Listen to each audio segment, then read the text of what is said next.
Ya, dan sampai saat ini perang antara Israel dengan Hamas masih berkecamuk. Lantas seperti apa kondisi di wilayah konflik?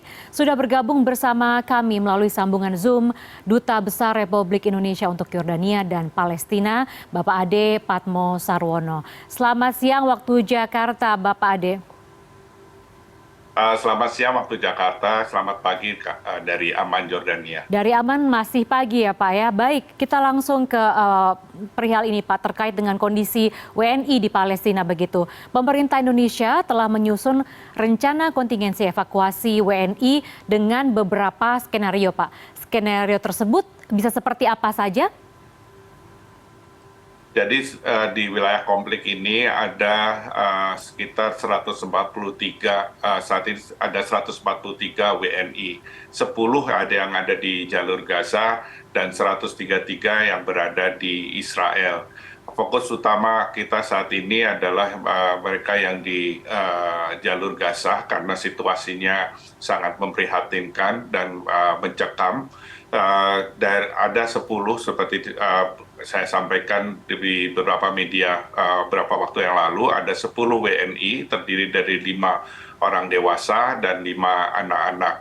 Ini yang akan menjadi fokus karena perbatasan antara Gaza dan Mesir, perbatasan Rafah, dari kemarin sampai hari ini yang pagi ini yang saya peroleh informasi itu masih tertutup karena terkena pengeboman dari Angkatan Udara Israel. Ini skenarionya melalui Mesir karena satu-satunya akses dari jalur Gaza itu hanya untuk keluar hanya melalui Mesir. Sementara yang di Israel itu kita masih mengidentifikasi juga jumlahnya, sementara yang tadi saya sampaikan ada 133 dan skenarionya apakah mereka melalui jalur darat yang yaitu nantinya menuju Yordania ke Aman atau melalui opsi lain apakah melalui udara karena Ibu Menteri Luar Negeri juga sudah berkomunikasi dengan Menlu Filipina, dengan Presiden ICRC untuk membantu memfasilitasi bila mana warga negara kita ingin keluar, khususnya baik yang khususnya ini di Gaza. Baik Pak, ini terkait dengan wisata religi, untuk evakuasinya seperti apa warga yang melakukan wisata religi ini Pak? Ya, beberapa waktu yang lalu saya sampaikan kita mendeteksi ada 230 WNI yang melakukan wisata religi. Alhamdulillah kemarin siang mereka sudah keluar dan saat ini sudah berada di Aman.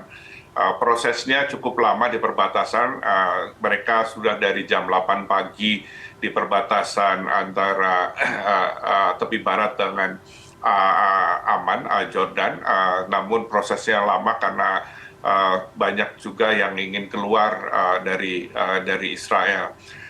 Saya juga ternyata juga memperoleh informasi, mendeteksi masih ada WNI yang melakukan wisata religi, terutama ke kawasan Tiberias.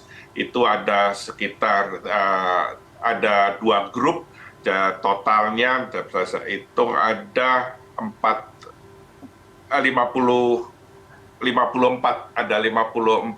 WNI, itu ada 2 rombongan, jadi satu rombongan berisi 38, satu rombongan lagi 16 yang kita deteksi masih ada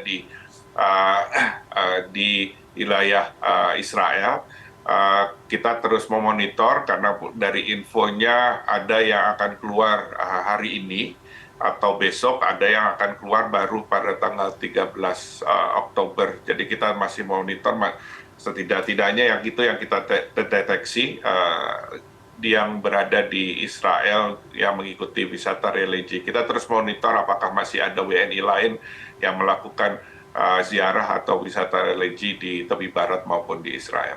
Baik Pak Ade, ini terkait dengan masih wisata religi untuk yang belum berangkat atau bagaimana, apa yang bisa Bapak sampaikan terhadap mereka warga yang akan melakukan wisata religi begitu, apalagi pada saat kondisi seperti ini Pak? Karena ini tadi Bapak sebutkan ada 230 yang terdata, kemudian juga ada 2 grup sebanyak 54 WNI yang juga masih diidentifikasi begitu. Ya, himbauan Kementerian Luar Negeri telah mengeluarkan travel advisory untuk meminta agar mereka yang ingin berkunjung ke tepi barat maupun ke Israel untuk membatalkan kunjungannya. Karena pertama situasinya ini masih cair ya, walaupun memang mengatakan bahwa kan perangnya di Gaza, tapi dampaknya itu tidak hanya di Gaza. Roket-roket atau itu juga menyasar, terutama roket Hamas menyasar beberapa wilayah sudah mencapai Tel Aviv dan juga sekitar Yerusalem. Jadi kita tidak tahu sejauh mana dampaknya ke wilayah Israelnya, walaupun selalu kan ini di Gaza, bukan di tepi barat. Namun juga saya ingin tekankan juga situasi di tepi barat ini juga semakin tegang. Saya mencatat sudah korban jiwa konfrontasi antara aparat keamanan Israel dengan warga Palestina di tepi barat juga hari ke hari semakin meningkat, sehingga ini juga sangat mengkhawatirkan. Dan saya juga mendapat informasi banyaknya checkpoint yang dibuat oleh tentara Israel, karena tepi barat ini kan dikuasai Israel, sehingga kalau toh ingin tetap bisa masuk, itu perjalanannya akan panjang dan lama. Kedua, sekali lagi masalah perbatasan.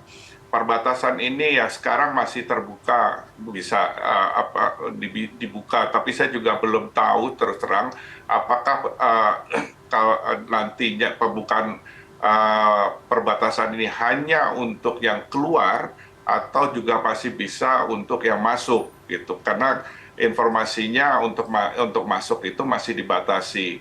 Kami di sini sedang berkoordinasi juga baik dengan pemerintah, terutama dengan pemerintah Jordania untuk bagaimana situasi di perbatasan, karena beberapa waktu yang lalu ketika pecah perang ini hari Sabtu dan hari Minggu, beberapa perbatasan itu sempat ditutup, walaupun kemudian ada yang dibuka, tapi hanya beberapa jam, kemudian ditutup lagi. Jadi saya menghimbau dan menekankan kepada WNI yang masih ingin berkunjung untuk berpikir kembali dan kiranya membatalkan kunjungannya, karena Baik. situasinya sangat cair. Baik, Pak Ade, ini yang mungkin yang terakhir, Pak Ade, Anda sampaikan tadi masih ada skenario untuk mengevakuasi WNI begitu. Apakah dengan WNI yang Bapak sebutkan tadi jumlahnya sampai saat ini masih bisa terus berkomunikasi dengan baik begitu, Pak? Bapak Ya, dan juga kita tim masih Bapak. alhamdulillah kita bisa masih berkomunikasi. Kemarin kita melakukan komunikasi baik ya WNI yang di Gaza maupun yang di Israel. Saya berkesempatan juga secara langsung berkomunikasi yang di Israel, karena kebetulan yang dengan Gaza saya ada kegiatan lain, tapi yang dengan WNI yang di Israel saya sempat berkomunikasi menanyakan bagaimana keadaan mereka. Mereka menyampaikan alhamdulillah dalam keadaan sehat, baik, dan kebutuhan pokok masih bisa. Hanya saya melihat bahwa mereka sedikit takut lah gitu ya dengan